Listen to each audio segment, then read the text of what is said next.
Hey, what's up? Pink Crush 808, and it is tea time with Pink Crush 808. And boy, do I have some tea for you guys.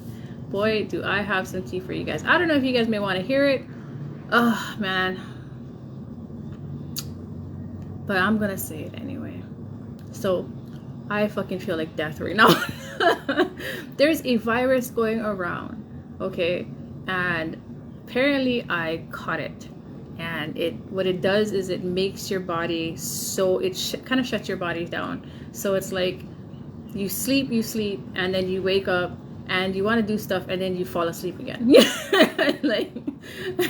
like you can't wake up. And right now I'm kind of surprised because I have enough energy to come on here and fucking talk about this. So I talked to my doctor this morning, and she was like, there is a virus going on around, and it just breaks down your body where you just want to go to sleep, and you just want to, you're sleeping and you get up and you just fall asleep again, and you have headaches or fevers.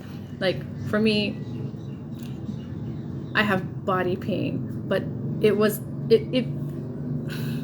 when things like this happen to me, it happens like all at once. So prior to me catching this virus, I had I went to a hike, okay?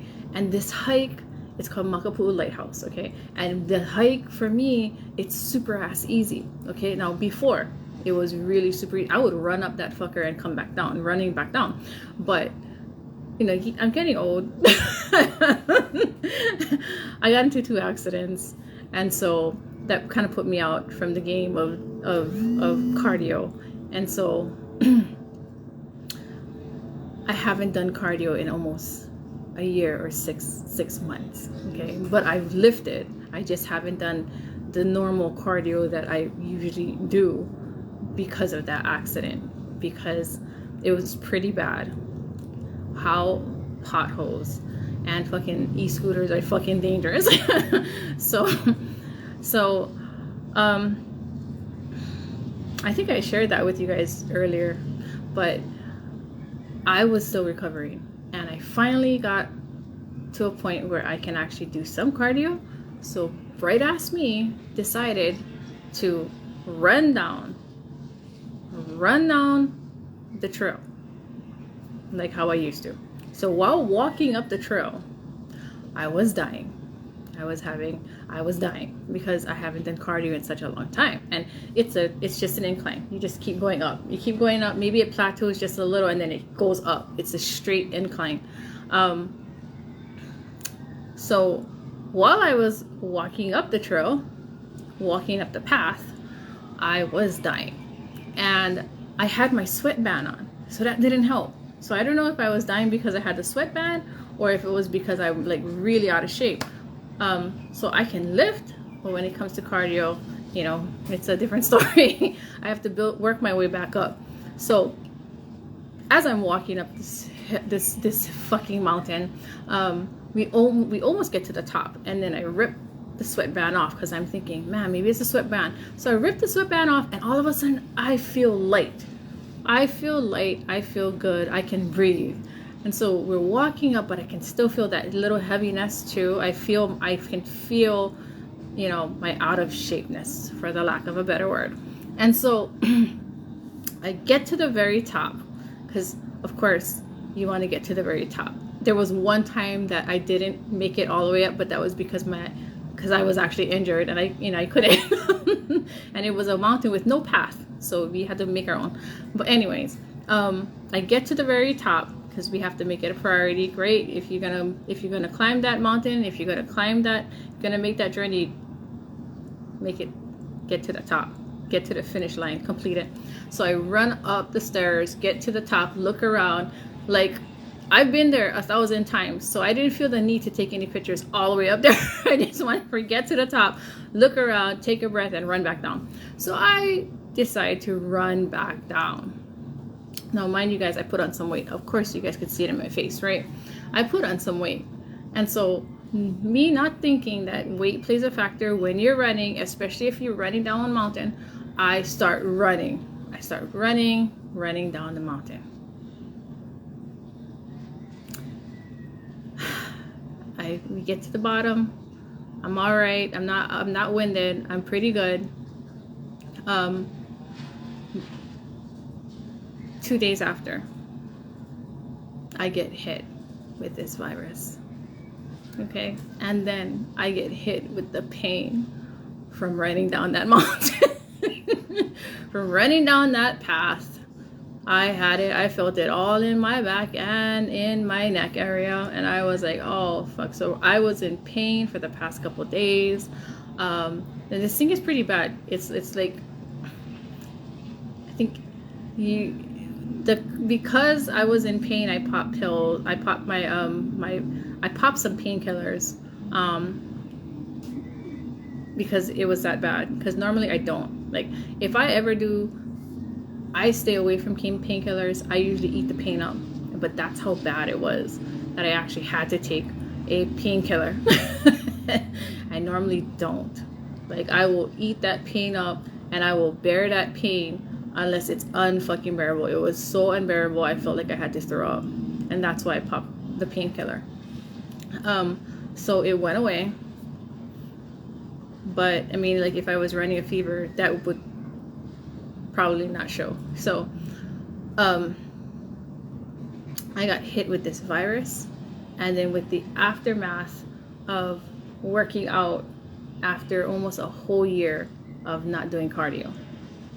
So I was in pain. Right now I feel like I'm still a bit in pain, but I think my annoyance with the school system, because of what I'm about to share with you guys, is keeping me energized. So there was this teacher, which I think I shared with you guys. She's I think this bitch is a fucking jihadi. I really do. Jihad made their fucking way to Hawaii.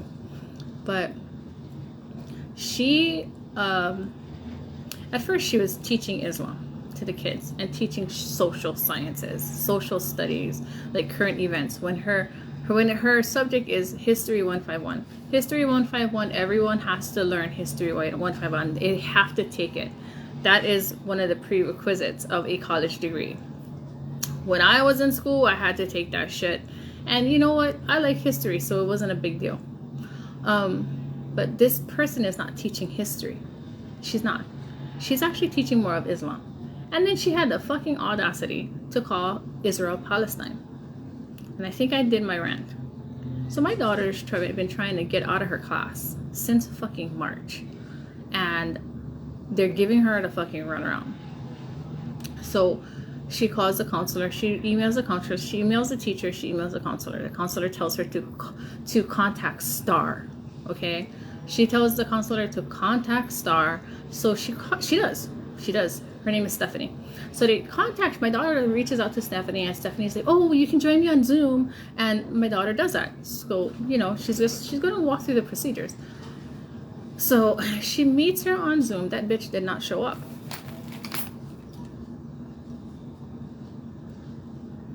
This bitch did not show up. And it looks like this teacher, what was that? Due dates? Muhammad, Islam, and Islamic Empire. Right. So this fucking bitch, she,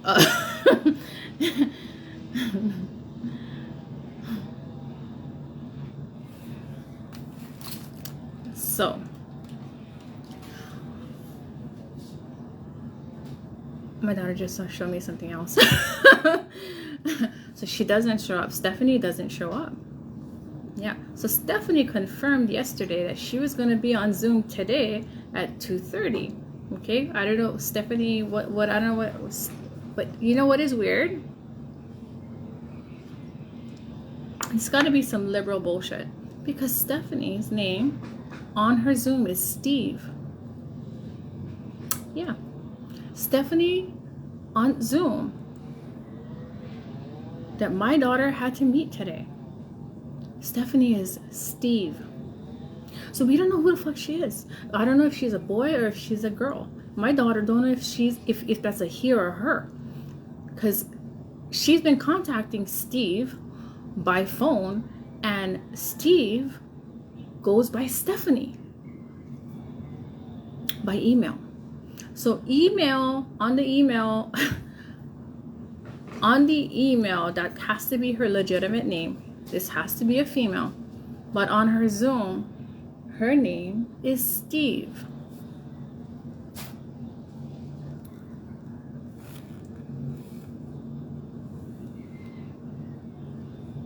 Okay, so you see it? Steve. So Stephanie wants to be a boy. Stephanie either doesn't know what gender her fucking ass is, but Stephanie's giving my daughter the runaround. So as my daughter sits on the Zoom and at 50 minutes past, I jump on the phone and I call admissions because my daughter's still a baby. Okay? And the admission lady, every time I mention anti-Semitic, she was like, oh, wait, so she's trying to cut me off. I'm like, you know what?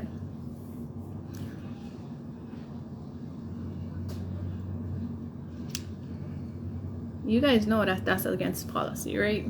You guys know that anti-Semitism is against federal law. You know your asses can get sued. All this anti-Semitic shit that's happening on the colleges, that's all against the federal law. Yep. There is a federal law that protects people from being discriminated against their race. Call her back. Call her. So I don't know this phone number. Did they leave a message?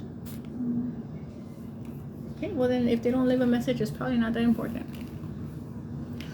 So for everyone who goes through discrimination, it could be anti-Semitic, it can be anti anything, any race, okay? Any anti-race. Okay, this is state and federal law.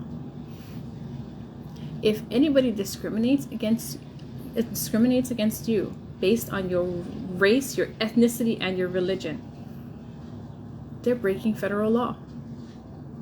They're breaking federal law. They better fucking fix it, okay? Because you know what? These institutions, they fucking bank on you being ignorant. That's the problem. When you get smart-ass people, they think they're so damn smart. They think they're so fucking smart that nobody can figure their shit out. And then they play stupid-ass high school games with you. Because they've never grown up. They had to work hard to play these stupid-ass games. But the problem with this is, regardless if you believe in religion or not, it's really not about, everybody's getting wrapped up in their feelings. They're getting wrapped up in their feelings, and then they're using the authority that they have, the little authority that they have, to push their weight when they're wrong. And then they wonder why is the world going to shit? Why is there injustices? Why is there poverty? Why is there all these issues? Why is there no justice? There's no fairness, none of that shit. It's because you created it. It's because you created it. You let your feelings get ahead of you. And just because you didn't like someone, you failed to do what is right. The saying, you reap what you sow, is not just words. Those are not just words. Those are words to live by. Why? Because it is engraved in this universe by the Creator himself that's how it works. You reap what you sow. Everything that we do every day of our life, we're planting seeds. And those seeds that we plant, which is our deeds, every deed that we do, whether it be good or whether it be evil, it grows. It becomes something. It becomes something, and it grows, and it comes back to you. You're going to eat your harvest. You're going to consume what you sowed. You're going to harvest that. And so these people, these small-minded people with some tiny authority, when they come across people that they don't like, oh, you're a problem because, I heard about you. You don't know anything about them. You don't know them. That's why for me, when it comes to people that I hear about, I hear, but I ain't gonna judge. Reason why is because I don't know. I don't know them. Somebody else can say all the shit they want about someone, and it may not even be like that. I mean, come on, I've been posting up shit about gang stalkers and what these people do. These people who are gang stalkers are just in the truest form of gang stalking. In the truest form of I think a lot of people are mixing up civil conspiracy and gang stalking, but because most people know it as gang stalking, I'm just going to use the term gang stalking, although that's not what it is.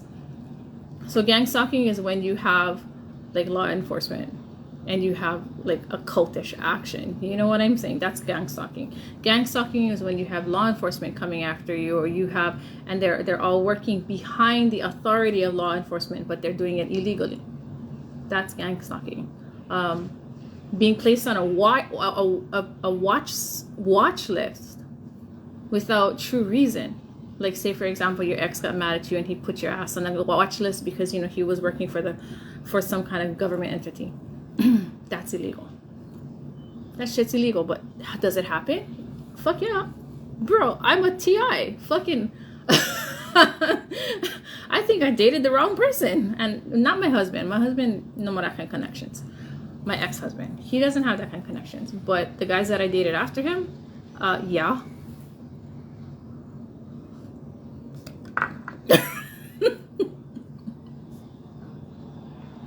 I said it.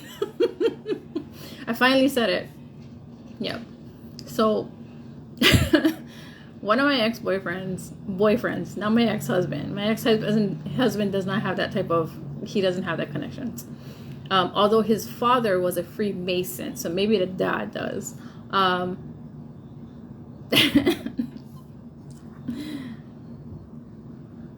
Probably got me on the watch list. I don't know what the whole purpose of, because, like, in all honesty, the best thing for you to do ever if you break up with someone is to not know nothing about them. If there's somebody that you're trying to get over, people always ask that. They always ask, what is the key to getting over someone? Don't know anything about them. Easy. Out of sight, out of mind. They're out of sight, out of mind. You can't think of them. That's the whole point. When you're trying to get over someone, you're trying to get them out of your system. But the more you know about them, and the more you watch them, and the more you fucking, stalk them, then it only tempts you. And it only reminds you of a relationship that you once had. So the key to getting over anyone is just don't keep tabs on them. Don't let other people keep tabs on them for you. Just out of sight, out of mind. But gang stalking, it involves like legitimate government entities. Conspiracy, civil conspiracy, is when people in the community, or say for example an ex-boyfriend, starts making up shit like, oh, you know what, she has an investigation, can you keep an eye on her, blah blah blah, shit to just keep her tabs on her. That's civil conspiracy. When they start doing things to that person to harass them without getting caught, that's civil conspiracy. When they start when they begin to recruit people and pay people off, civil conspiracy. So there's a difference between gang stalking and civil conspiracy. Gang stalking, law enforcement. Civil conspiracy, some crazy wacko that just has an infatuation with you. There's a difference between the two. And I think right now a lot of people are mixing them together. And I use the term gang stalking because the person who spoke about gang stalking didn't know how to define it properly. So my issue may not be gang stalking, may just be, it's probably civil conspiracy. A bunch of jealous little girls.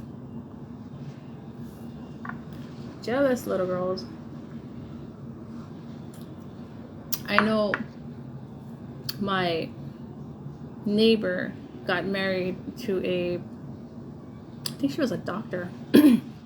And I was his first crush, and his family loved me. And so every girlfriend that he probably dated, they talked about me. And, you know, they really had a lot of nice things to say about me because, you know, we were really close. But I didn't like him that way. Like, he was like a childhood friend, you know? I wasn't interested in him like that. Never was. But his wife, this physician, she messages me on Facebook. And apparently she's, her dad owned like auto body shops or mechanic shops too. So she messages me and she asked me who am I? And I'm like, who the fuck is this? And so I show it to my friend, because his sisters were my best friends. And they're like, oh, that's his wife. And I said, she's messaging me. And then I guess what she did was she deleted what she sent to me after I said, who are you?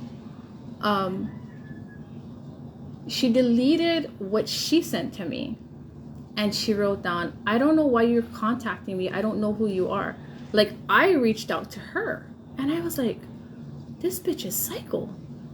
This fucking bitch is psycho. Look, I didn't ask to be his crush. I didn't know he still had feelings for me.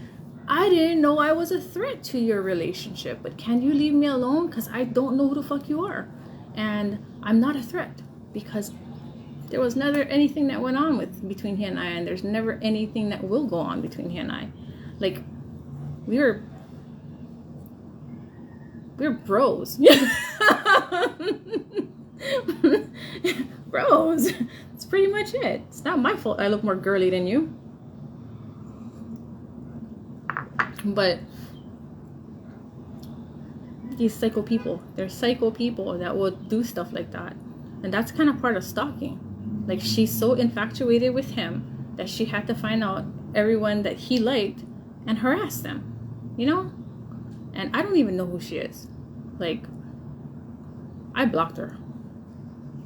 And I can only imagine the things that she was saying about me about a person that she doesn't know, because what she did after, how she sent her message to me as if I'm harassing her when she was the one that messaged me. And I don't even know who she is. So I think my issue is probably civil conspiracy. You know, a bunch of jealous girls or a bunch of like disgruntled ex-boyfriends is probably the issue. And you know, after a certain point, I did not pick them. You know, I had standards. So, you know, they probably have, except for my ex-husband. That one, I never have standards. I was looking for something new. I was looking for something new. I wanted somebody who was as religious as I was, and that just loved, you know, was that I could connect to. Because I mean, if we're gonna get married, then I want to make sure that I'm gonna marry somebody that I can get married to in my religion. I don't want to convert. I like my religion. So, yeah. Oh man. I should have phoned a friend before I came on here. I should have phoned a friend before I came on here, huh? Well, today you guys are my friends. So, this, I call the administration at this college. And she's like, you have to let your daughter do this because, you know, she's a student. I get it. Okay, I get it, Auntie.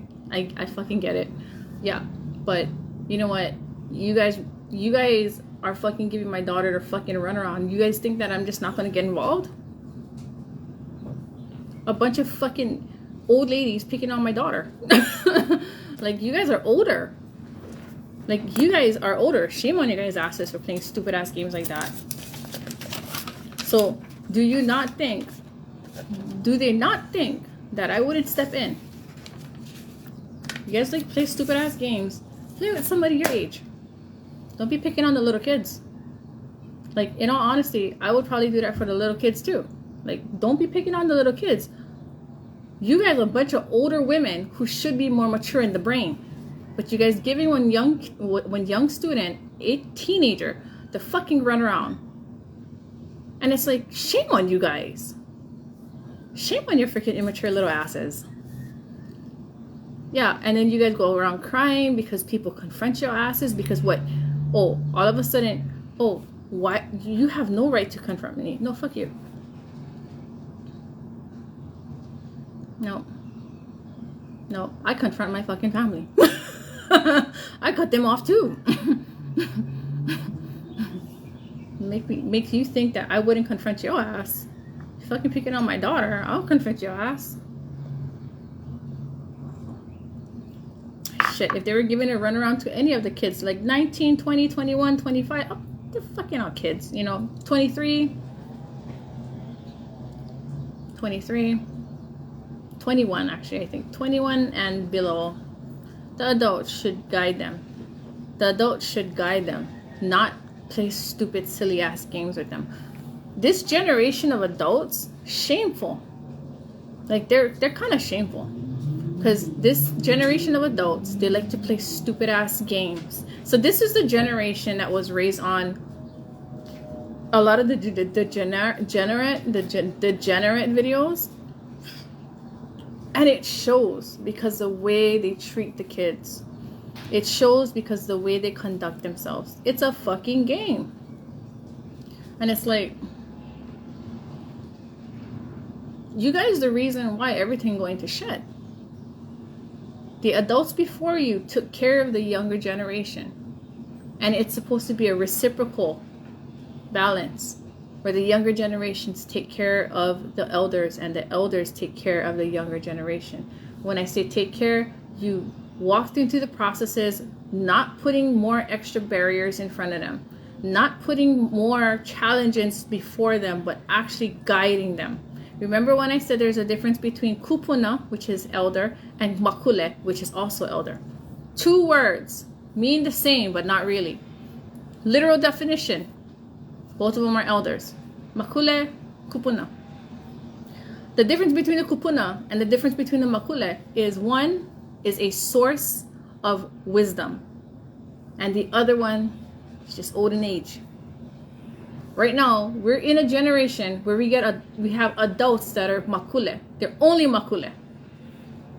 They're just older in age. But when it comes to their brains and the maturity level, they're the most immature, stupid, degenerate people. I cannot say everybody because I don't know everybody. But what I've been experiencing, what I've been observing, a good majority of you guys are fucking idiots. Like, a good majority of you guys are not being the mature adult that these younger kids need. And then you guys turn around and blame them on the kids. Why are they beating the parents? Why are they disrespecting the adults? They should be compliant. They should be listening. They shouldn't be violent towards the adults. It's like, because the adults are not acting like adults. Look at the things that these kids got to go through.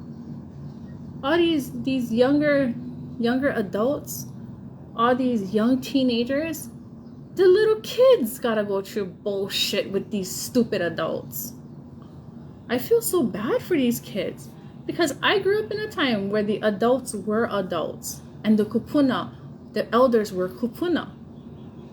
They want to pour into the kids. They want to care for the kids. They guided us. They encouraged us. They did us good. Majority of the jobs that I work for, you know what was their freaking biggest issue? Why do you help them so much? When I was working in mental health, one lady, I got talked about. I got pulled, not in the office, but it was my supervisor pulled me aside, and it was a counselor, the other counselor that was working with me. They raised their eyebrow because this girl who came there, I was very empathetic towards her. I felt for her and I fought for her so that they would give her good treatment. I fought for her behind the scenes with the rest of them so that they would give her good treatment, because I knew that she was an innocent person. She was just misled, misguided, and she was taken advantage of. And so as I'm reading, as I'm understanding all these things, I'm trying to collaborate with everyone so that they would give her the proper care. Please watch over her, because, you know, she's open to being taken advantage of. So, you know, keep an eye on other people around her. And, you know, they were wondering, why is she going through that? You know, why is she going through that extent to help this girl? They thought I liked her, like I had a lesbian liking to her. And I was like, no, it's nothing like that. I don't like girls, period. But I like helping people. I was taught and I was raised with a generation that helped people. I was raised with elders and I was raised with adults who took care of the community. And so I'm trying to do that, but I'm getting pushback. And no matter where I went, no matter how much I tried to pour into that goodness, they would raise their eyebrow at me like I had some kind of ulterior motive, when it was nothing like that. I had no motive. There was nothing. I didn't want anything from anybody. It was just taking care of these people who are vulnerable. I ain't gonna get anything of it. I don't want anything. I'm a simple person. I live a simple life. I don't need a lot of things in my life. I have God. I'm happy. God bless me with the things that I have, and I'm happy. May not be everything. I may not have a lot of things in life. I don't need it. What I do need is to do good by people. I was raised with adults and with kupuna who, they really malamaed us. Malama means to take care. They really took care of us. And so I'm trying to do the same. Trying to pour into these people. But even every time I try to do good by someone, and no matter where I went, every time I gave them my 110%, where I'm actually trying to malama and take care of them and try to help these people, somebody, or the good majority, raise their eyebrow. They're like, what do you know, they're trying to think, they're projecting themselves on me. Oh no, you would move because you would want to sexually exploit that person. You would move because you would want to take advantage of them. I am moving because I was raised that way. I was in an environment. I do those things because I was raised in an environment who took care of us. They didn't just take care of me, they took care of all of us. We all felt loved. We all felt loved, we all felt heard, and we all felt taken care of. We all felt protected. That's what there is a lack of that today. And people wonder why do you care so much? Because how are they going to learn to care for people if you don't? Who else is going to learn? Who else is going to do it? How are they going to learn? How is the next generation going to learn if you can't show them? If you can't show them that love, if you can't show them that security, if you can't show them and guide them in the right paths, if you take that degenerate path and start playing games with these kids' lives, how is your future going to be? Your ass going to get old. You're going to be in an elderly home with the rest of us. And guess who's going to be taking care of you? The ones you've shedded on. So can you imagine the amount of bitterness these kids going to have from that point, that young age of life, up until the time that they become adults and your ass is old? If you don't believe what I'm saying, then lend me your ear, because I work with the elderly too. And you know what? A lot of them were being sexually abused. A lot of them were being abused, physically abused. But guess who? the kids that grew up to become adults. If you guys do not get your shit together and start making better choices in taking care of people around you in your environment, you're gonna wake up one day and that kid that you fucking screwed over and the one that you played games with, all those kids gonna be adults and they're gonna be ruling the world with the bitterness that you created. With the bitterness that you created. With the wayward ways that you created. With the stupid ass games all you guys was laughing at. Oh my god, look at let's do this to that person. Let's make it hard for her. They're gonna grow up to be bitter because you're dumb.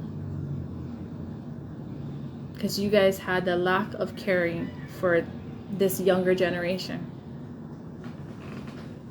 Don't play with these kids. They're gonna be adults and you're gonna be old. And they're gonna be ruling the world and remembering every little stupid shit that you guys did to them. Don't play picky choosy either. A lot of the issues we're facing today is due to stupid actions like that. When you decide not to do what is right and you decide to do all that is wrong.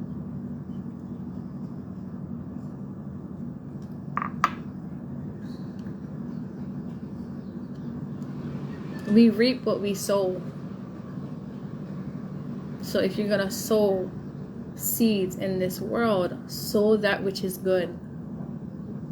Even if you don't like people. Especially if you don't like them.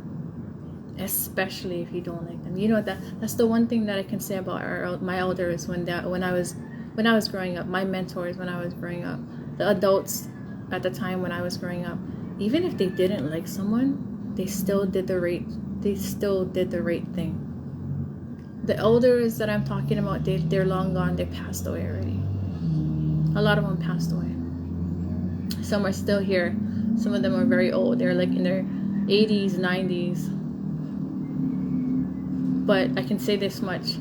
That age bracket, those elders in their 80s and their 90s, probably in their early 90s, late 80s, they did good. They did. The adults that I grew up with, even if I knew they did not like somebody, they still steered them in the right direction. They still did good by them. They still took the steps and they followed the rules. They followed the rules, they followed the policies, they did what they could do. And everything that they did, even if they didn't like them, they tried to help them anyway. That's the generation that I was mentored by. The ones that even if they weren't that fond of that person, they still did good by them. The ones that took care of the kids. The ones that you could trust. The ones that look out for each other.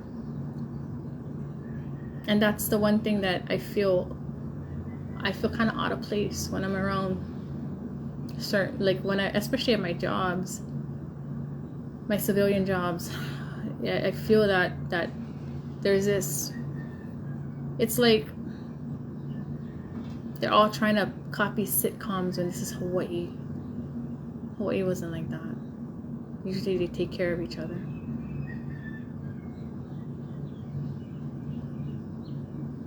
But it's so different now.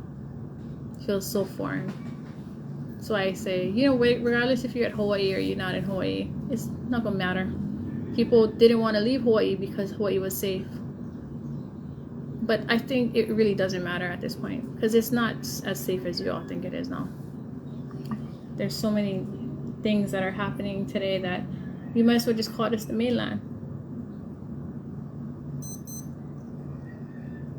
You might as well call it the mainland. There's no difference between here and there. And there's a lot of people that are fighting back on that. They're fighting on that. No, that's not true. That's not true. No, Hawaii is still Hawaii. Really? Then why are the good Hawaiians leaving? Didn't get all. They're taking Hawaii to the continental states. You see Hawaii in the continental states. Freaking California is more Hawaii than Hawaii.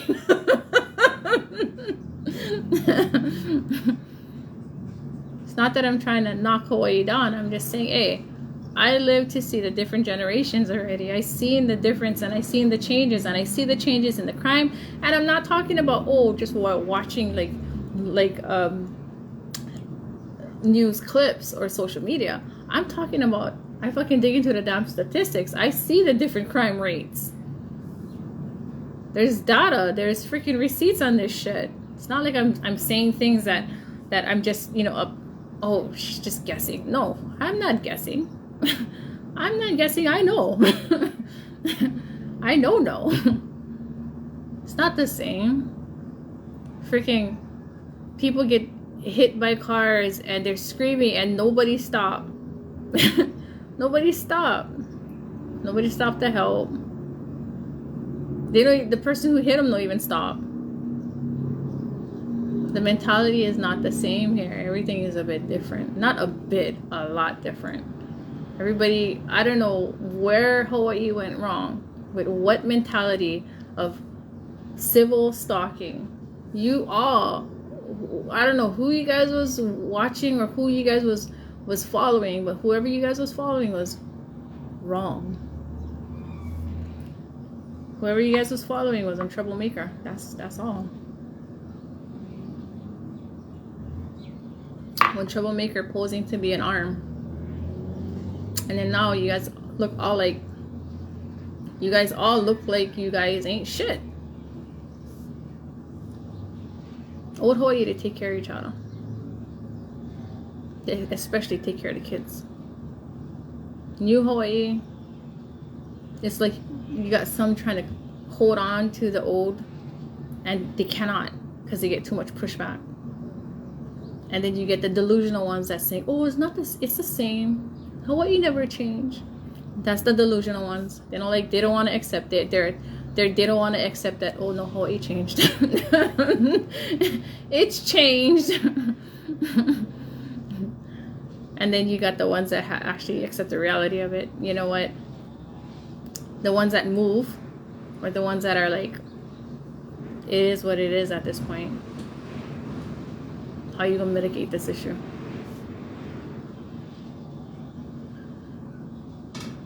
It's a damn shame. But I really do think so. This administrative person, she recommends me to someone. And then she gave me the information for my daughter, because I am not going, my daughter has to do all the legwork. I interceded because I was tired of that shit. And if this stuff persists, then I'm going to intercede again. And let me tell you, I don't give a fuck who the fuck you know and who you are. We gonna knock heads. We gonna knock heads, especially if I know you're wrong. We're gonna knock heads, especially if I know you're wrong. And rightfully so. It rightfully should be that way. Because how are you gonna gain justice when you're being oppressed, or you're being fucked around with somebody and they know that they're wrong? If somebody intercedes and tries to stop the person who's looking for justice and stops them from getting justice, if you stop anyone from receiving justice, even if that's my family too, like if my family was causing trouble to somebody else, and I'll be like, you're wrong. You're wrong, you better make this right. I'm not gonna back them up if they're wrong, because there's a higher power to that. And if you do that, if you place a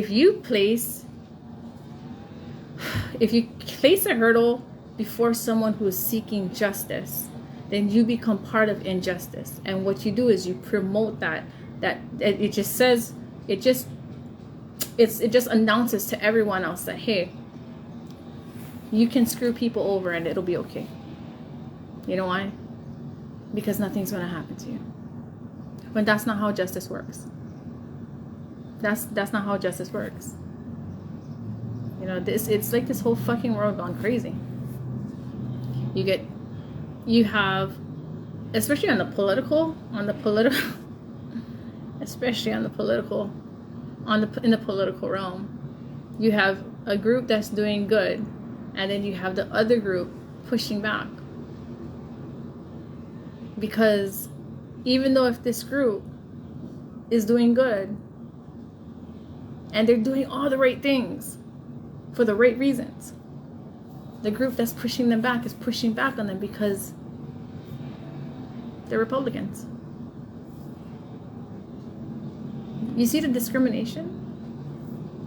And then, like, for me personally, I look at that and I'm like, shouldn't that be like a fucking lawsuit that you guys are pushing back on it? Because isn't that their political view? Like, right? Like, they keep saying, I hate you guys because you Republicans, and the Republicans, it's like, you guys create these fucking laws and you guys can't even follow them. You guys create these laws and you cannot follow them. You guys have discrimination against each other, not because of what you guys do, but because of who you are. And then it goes back to when I talked about, you know, hating somebody from a brown person from Browntown just because they're brown. And it's like, don't make sense, right? It sounds so stupid. But the corruption is fucking real. And you see how the leadership up on the top is corrupted, and then it seeps down to the bottom. Because I don't see anything wrong with fighting a war with a country who's caused problems for us for many years, and a country that we have to pay, and a country that takes advantage of our laws. They use our laws against us. I don't see anything wrong with that. I don't see anything wrong with us walking into a war against a country that, one, has been targeting us and sending terrorists to our homeland, killed many of our people, killed their own people, targets us no matter where we are or where we go, targets Jews for being Jew, and then infiltrate our fucking country. When you wage war against a country like that, especially since they had the nuclear weapons, waging war against a country that didn't honor a contract and an agreement that we had, that's grounds for waging war. But we have Congress, and it's like Republicans and Democrats, and we have the Democrats saying, we don't want that war. But if our president, who is a Republican, says, oh, I don't want that war, then they'd probably say, we want the war. You know what I'm saying? It's nonsense. It's nonsense, petty, kitty things. And it makes me wonder, how the fucking hell do people keep voting for these childish individuals? I mean, they hold a power position. They make power moves and they make power decisions. But yet you all are placing these powerful, like, decisions in in the hands of childlike people. And I'm not saying the whole Congress is like that. I'm saying the biggest, the loudest motherfuckers that are always going up against what is right. That's childish. It's like, and then you watch below and you see all these, you see all these protests that are nonsense. And then you go smaller than that on a more micro level, and then you see like little things like people stealing things. Like recently, this morning on the news, somebody from Taco Bell's a Taco Bell employee shot at 3 people, and it was because one of the customers decided that he was going to fill his water bottle with one of the fountain drinks after the employee said you can't do that, but he did it anyway, like disrespectfully. And you just see all the bad seeds that are being sown and the outcome of it that was reaped. I mean, I know that there's a lot of bad things that do happen. Maybe this is an emphasis on all that is bad, and that's what's causing a lot of more bad things to happen. But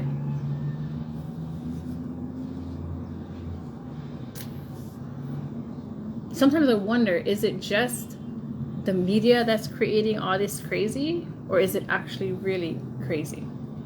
You know? And then I wonder, why doesn't the media show more things that are positive?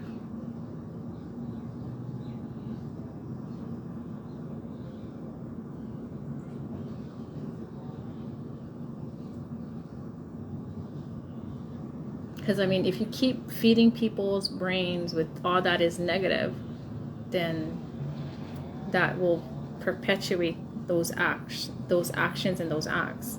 So like, if you, what is the most degenerate movie that I can think of? Waiting. Yeah, Waiting, where they fucking spit in people's food and shit like that. If you show people that that video, and it becomes like this wave of like this norm, this video where you broadcast it every day and people watch it every day, then you will brainwash them to think that that is how life should be. And then people will do that, which they actually did. You know, during that time when that movie came out, there was a lot of Department of Health, what's that called, violations. And there was a lot of people that were spitting in people's food, putting shit in their food that shouldn't be there, and putting disgusting shit that created different sicknesses. Yeah. So while you all were spitting in people's food, putting shit in their food, and doing all those things, what you guys did, and this is the thing, reap and you sow, reap what you sow. What you guys created were new viruses. Yeah. So new viruses and shit morphed from that, because you guys were putting like things that shouldn't go in, that people shouldn't consume, in their food. Because on a normal basis, most people wouldn't put shit like that in their food. So you guys created different sicknesses. You guys created more sicknesses, and that's why like now people have sicknesses that, you know, they really shouldn't have. And you know, there's stuff going on with people's bodies that really shouldn't happen. That's because you guys did that. I'm not saying that everything, all of it was done by you guys, but you guys played a role in all of that different biological warfare bullshit illnesses. And so that's kind of like how brainwashing works. You know, when you show somebody something all the time and they always see that shit, then they're more likely to do that shit. And then what you sow is not gonna, what you reap is not going to be a great harvest, you know? So, yeah, that's why you don't spit in people's food. You don't put, you don't put shit in people's food. Like, you don't spit or put shit in their food, or you don't do those disgusting things, because it comes around full circle. So if that person gets sick, guess what? That person's going to walk around in society, and then that person is going to get everybody else sick. And then all of a sudden, everybody got fucking shit sickness, you know? You know what I'm saying? And so you guys created that, and then it'll come back to you, because one day you're gonna have to catch that virus too. That virus is gonna go in you, and it's gonna be like you're reaping what you sow. You started that shit when you put that shit inside that person's food, and all of a sudden that person got sick, got everybody else sick, plus your family got sick. So you fucking, what you did it to your family too. Your family consumed the shit that you put in their food. You know what I'm saying? That created a different illness. So you reap what you sow is real. You reap what you sow is fucking real. That's why you should choose to do what is right. So you sow good seeds in the world.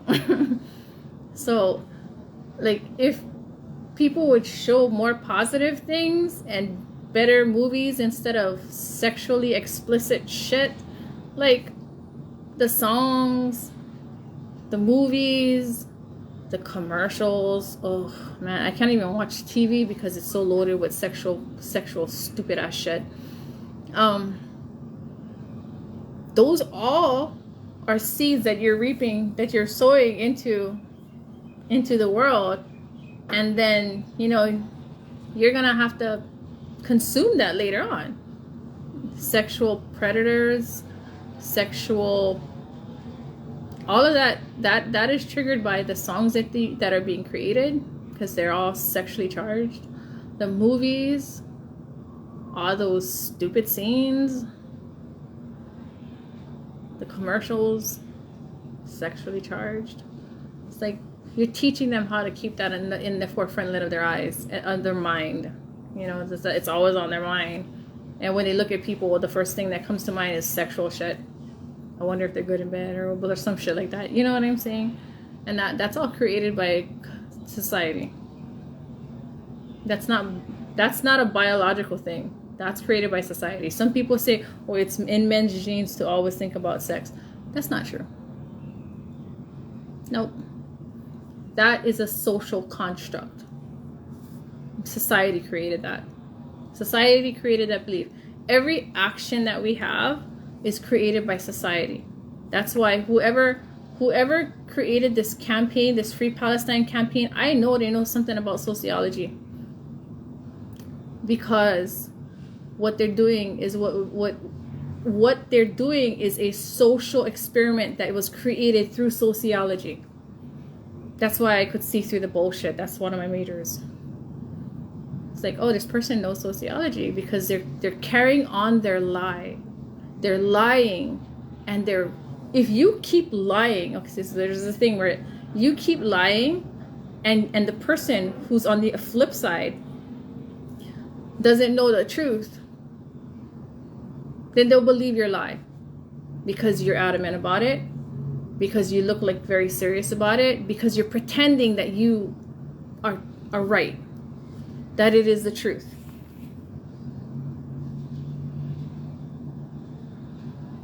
That's a psychological warfare right there. That's a psychological method. And even after they catch you in your lie, that person keeps saying that's not true, that's not true. How do I know? My ex-husband used that. And he explained it. And I went, well, motherfucker. Good thing I was a psychology major. I seen through your shit. You can lie to me all you like. I seen what I seen. And he's still, to this day, he still lies. I don't keep in contact with him. The very last time I ever talked to him was like last year. And then after my daughter became of age, I blocked his ass. I blocked Ugly Face. Your name was Ugly Face. So I blocked Ugly Face. And so he can't contact me. He can't contact me. But he carried that lie on even after he got caught. But I already knew the game. So there's only two options that you have when you have someone that continuously lies to you as if they're right. Even when you call them out and you give them facts and you say, okay, these are facts. You're bullshit. You're full of bullshit. You're full of bullshit. You're full of bullshit. I got receipts. I got proof. And they say, no, it never happened. It's all in your mind. It never happened. That's not true. Like how they're saying Palestine is Israel is Palestine. And it was never Israel. How you deal with that kind of shit is either one, you block their asses out, or you make sure everybody, you got witnesses, everybody that sees their bullshit. Like how the US did with Iran. Iran, you got busted. Huge. You cannot use that psychological mindfuck thing because you were exposed. IRGC, you were exposed with the Strait of Hormuz. When they said, when they blockaded the Strait of Hormuz, and we said, hey, that's illegal. Our government representative said, hey, that's illegal. You can't do that. This is international waters. And they proceeded and they kept doing it until the U.S., our president and Department Secretary of War, they were like, fuck that. So they created that blockade, right? They created that blockade. And what did fucking Iran do? Iran turned around and said the very same shit that we told them. And then they were crying. They were crying about it. You can't do that. That's illegal. Exposure. So when you deal with liars, you got to make sure that they're exposed. You got to make sure it's very clear as fucking day. You have to show the exposure. So what they did, our government, whoever that PR person was, showed one, what Iran said before we did the blockade, and then what Iran said after the blockade, which exposed IRGC to be liars. They're a bunch of fucking liars. Now, on this note, where you have all those terrorists and all those sleeper cell liars, you got to expose them to a degree where everybody knows. And then you have to let everybody make their choice. When you expose a liar to the general public or to the audience, you got to pray that the audience is going to be fair. That's how you know you're dealing with good people or bad people. But regardless of whichever, you're going to see who is on whose side. And when you fight somebody or an enemy, knowing who's on whose side, when they start taking sides, knowing what person stands on what side is important. So for us, personally, this is what I think. IRGC might take Europe, but our president got good standing with Russia. So, and Russia is a threat to the rest of fucking Europe. All the people that want to turn their back on us. So shit can go both ways, because with the president that we have, he can go with Russia, China, because they all got good ties, and then Europe gonna be fucked. You see what I'm saying? So there's always a different move. There's always a fucking different move. If I was Europe, I would get my shit together, because IRGC is best friends with their enemy, is best friends with Russia, but not as good friends with Russia than our president. So, you know what I'm saying? So, like, it can be a tit for tat thing. It's just the alliance that was already established is something that you guys really should consider as far as Europe goes, because you guys got more to lose. You guys got finances to lose. You guys had cybersecurity, which you guys lost with Israel when you guys screwed Israel over. Whoever is making the decisions on in the Europe's country, you got to replace them, because they're not doing a good job. They're putting you guys in a shithole. They're placing you guys in a shithole.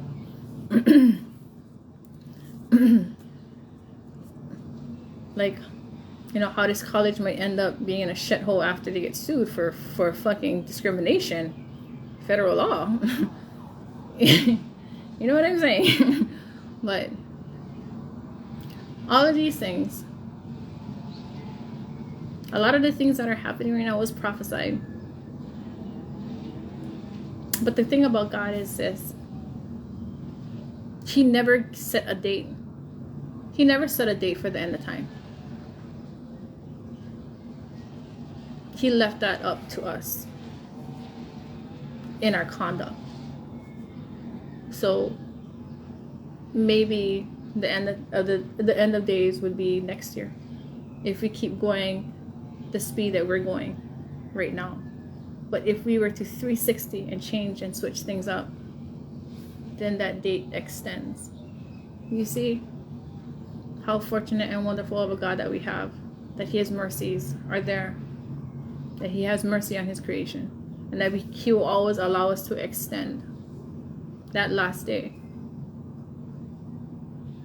But if we keep going the route that we're going right now, and we continue to choose injustice before justice, and to continue to do what is wrong and by your feelings and what is right, feelings don't mean shit. If there's anything that I learned from the good people that the adults and the mentors of my time, is that feelings don't matter. What matters is doing what is right. What matters is doing what is just, because justice will continue to prevail. And at one point, every single one of us are going to need justice. There are times when, of course, it seems like you never receive justice. But that doesn't necessarily mean that you should be that person too. Don't mean that you should follow in that footsteps and not receive justice too. What that means is you know how it hurts. You know the feeling. What it means is you have a choice now to stop injustices because you know how injustice feels. It's a damn good feeling when you do what is right rather than following your feelings and screw people over. It is a really good feeling. It's a really, really good feeling. And I really wish that people would choose to do what is right rather than what their feelings tell them to do. Our feelings are wrong. Anybody who's been in a relationship will tell you that sometimes what you feel is wrong. That's not what that person is feeling or doing. Anyone who's ever had a crush will tell you that your feelings can be wrong.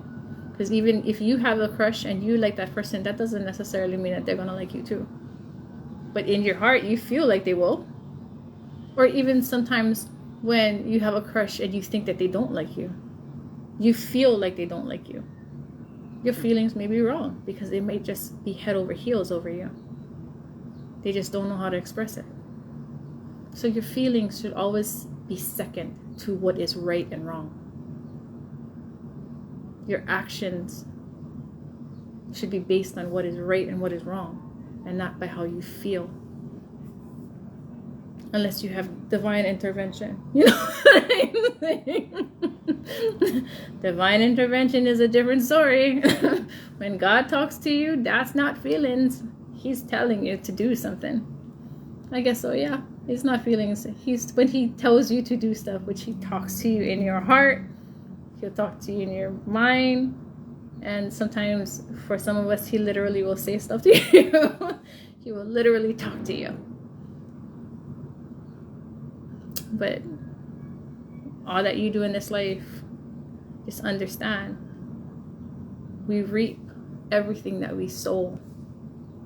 So if you sow good seeds, you're going to reap a good harvest.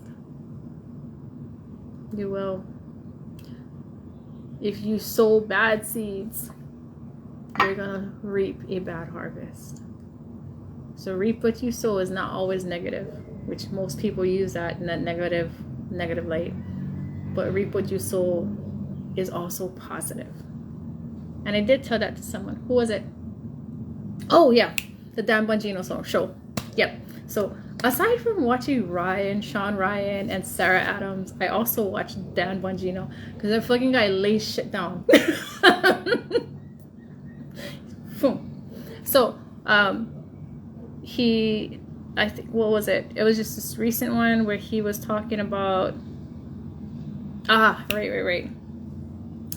That with his position, and there was a fear factor in doing what is right, because he puts all these bad guys in jail, and these bad guys they have some level of power. All evil has some level of power, but the level of power, I tell you something about that. That level of power can never exceed the level of God's power. Because everyone who has power in this world receives it from God. Yeah, the good and the bad. Like the bad people too. They all received a level of power, or whatever that level of authority and power is. And God lets them choose. Because there are certain things that they will do, even if they're bad, that will serve his purpose. So when you are a person who makes these power decisions, and then you're the good guy that brings justice to all these evil people. Because you know what, when evil don't get their way, they're the biggest ass crybabies. They're the biggest fucking sore losers. And that's part of them being evil. But those who do good God's will, and they bring justice, they sow good seeds, they got to deal with these evil people. When you follow God's path, when you do God's will, He's never gonna let nothing bad happen to you. He never gonna let their plans, the plans that they want to hurt you, he will never let them. He will never let that plan fall through. It's gonna fall short. It will fall short on you, because our God is a mighty God. He gave every authority to every person in this world, whether they're good or bad. He gave every influence to every person in this world, whether they're good or bad. So when you walk in the ways of God, and when you walk in the path of God, and you do the justice of God, and you do what is right, and you do God's will, and you protect people, and you put away the bad guy, all of that is sowing good seeds in this world. And regardless of what happens, you're going to reap one harvest, and you're going to consume that harvest. And the fact that you did all these good things for people in this world, and you kept the balance, and you did all things that was good, you brought justice. God takes that in for accounting. And his hand of protection will be upon you. But I also know this, that all authority comes from God. So do you ever think, if God gave you the authority and the power to sit in that position to fight against all these evils, do you not think that he will keep you in a position that will keep you safe? He will. He will place you in a position that will keep you safe, if that is what you're worried about. But you also have to remember to keep that connection with the Almighty, because he's the one, he's the determining factor. He's a determining factor. So yeah, I think I wrote down in the comment that everything that he did that was in the path of justice, everything that he did to bring justice to people, those are sowing good seeds. Those are sowing good seeds. And there's going to be a harvest. And when you need that harvest, and you need to consume that harvest, it will save you. That harvest is the harvest of salvation, where it'll save you from whatever could have happened but didn't happen.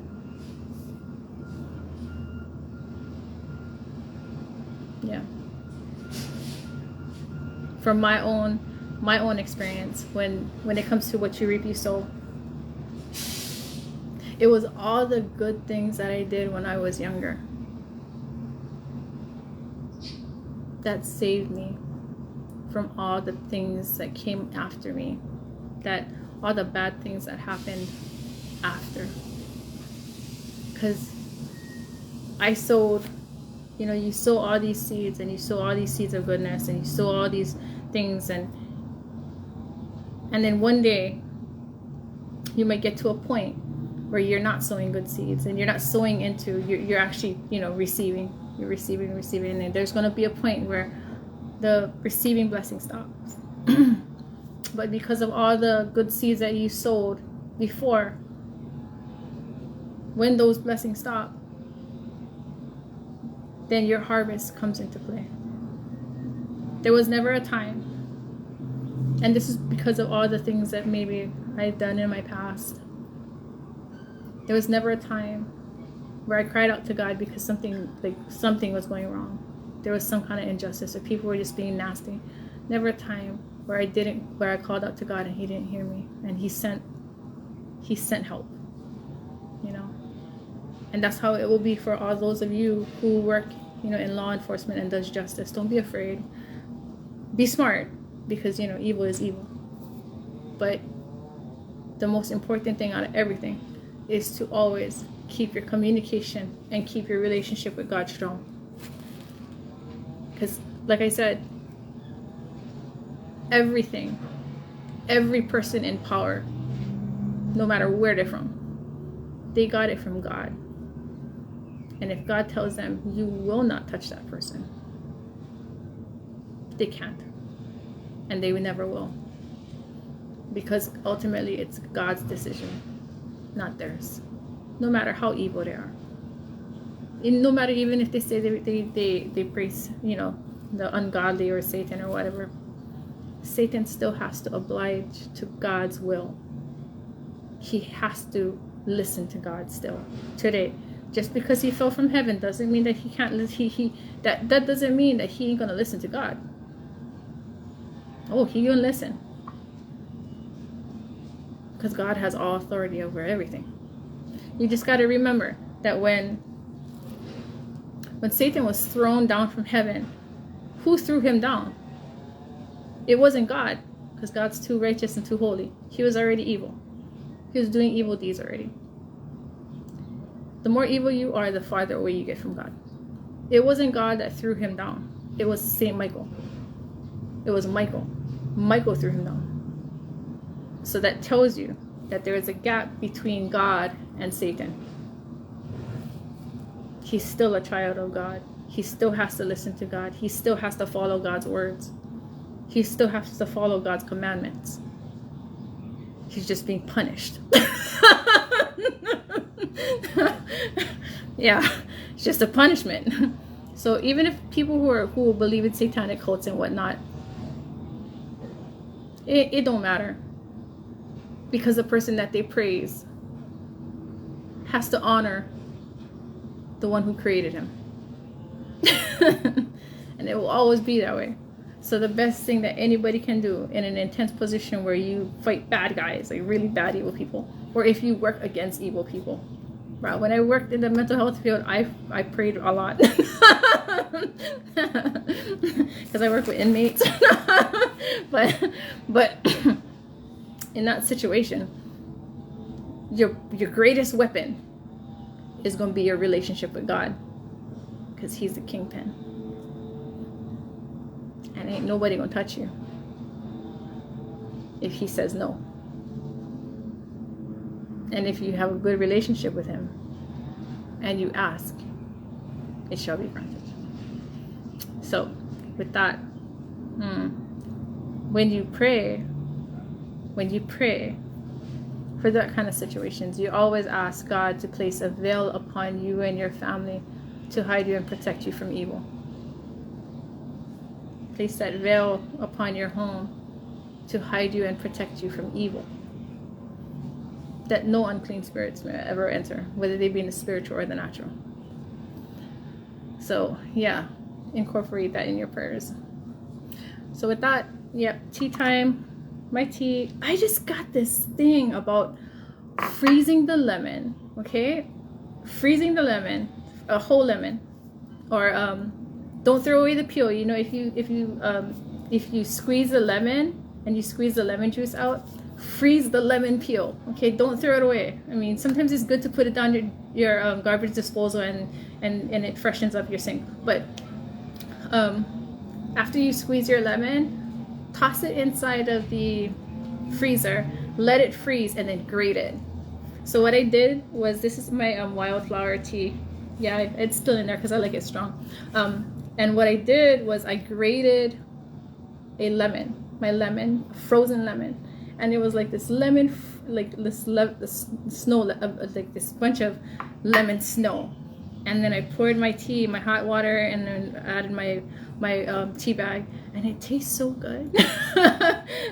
It tastes so good. But I love lemons. I can eat a lemon like whole. I prefer it's frozen though. Like if you freeze the lemon and you eat it, it tastes so good. I like lemons. I love lemons. Like when I was a little girl, my mom bought this miracle berry, and I would eat the miracle berry, and the miracle berry makes everything sour sweet. So I would eat the lemon, and then after a while I started liking the tartness of the lemon, so I would eat the lemon whole, or I would slice it and I'd be eating it. People thought it was weird. I didn't care.